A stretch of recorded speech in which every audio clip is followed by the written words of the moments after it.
mandi. Faslun fi furudil ghusli. Halaman berapa di situ?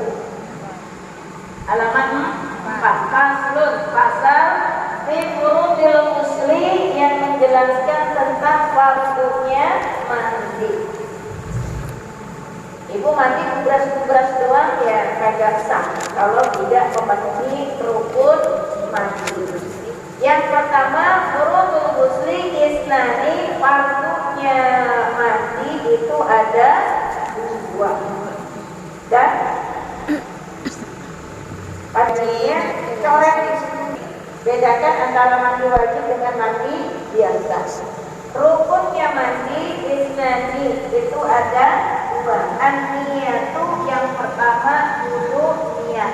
Kapan niatnya? Ketika ibu membasuh, mengucurkan air, nyiram air ke anggota badan. Sunahnya itu ibu cebok dulu, habis cebok ibu wudhu, supaya sendi-sendinya itu sudah terangsang air.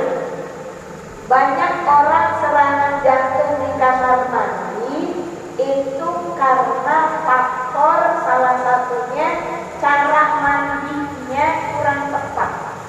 Jangan langsung mengguyur air ke kepala, jangan.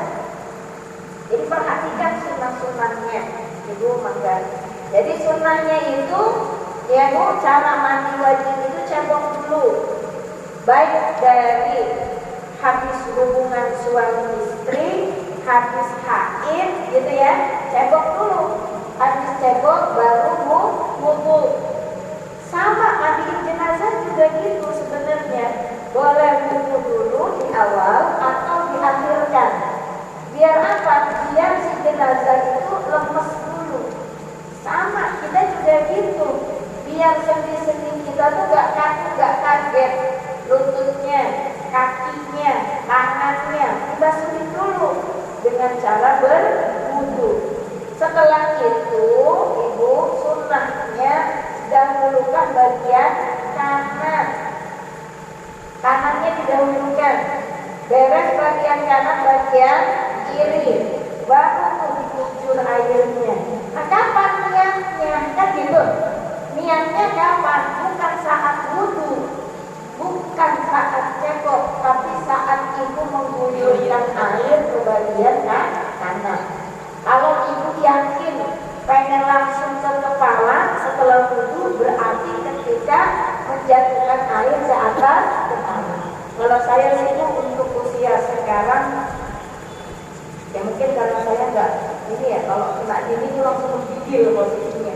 Saya biasanya wudu dulu, habis wudu baru ke bagian kanan dulu, bersihin bagian kanan, baru bagian kiri, baru kepala. Bagusnya jangan pakai sabun dulu. Jadi bersihin dulu, rapain dulu airnya. Paham bu?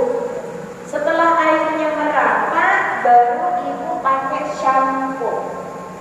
Kenapa? Karena kalau pakai shampoo dulu, berarti air yang masuk yang kemarin ya, itu sudah terkontaminasi, tercampur dengan zat lain.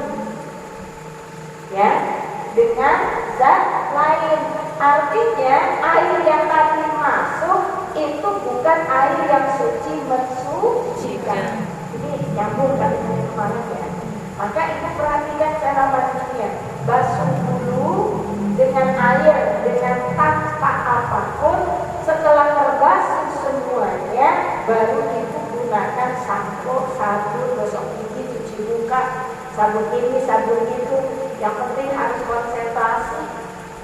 Karena kalau perempuan kebanyakan sabun, rambutnya sabun, rambut yang bagian bawah itu jangan pas. Pernah kayak gitu? Pernah? Atau sabun mandi dipakai buat sampo, sampo dipakai buat sabun. Ada yang kayak gitu?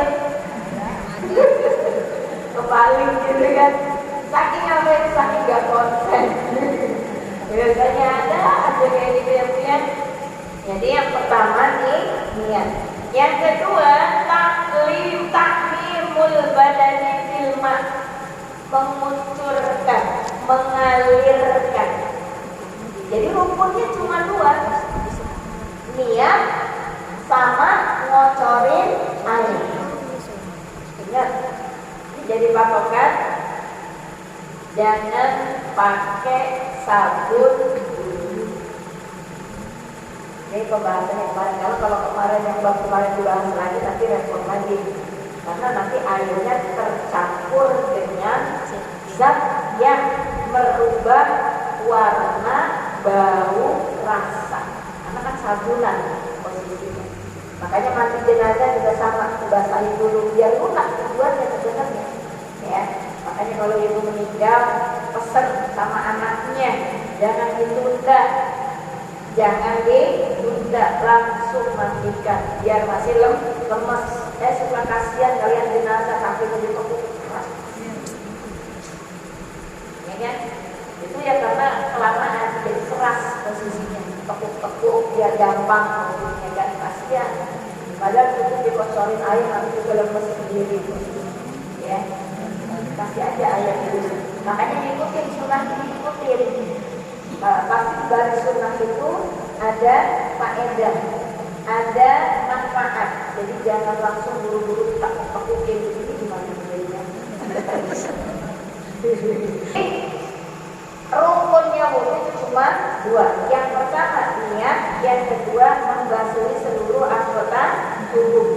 Tidak boleh ada sehelai pun yang terlewat. Makanya mana ibu kalau habis haid, kemudian kan kalau habis haidnya cerobot ya, tapi cerobot juga blok kotor, ya kan? Karena kan nggak wudhu, nggak sholat kan? Maka perhatikan kuteknya.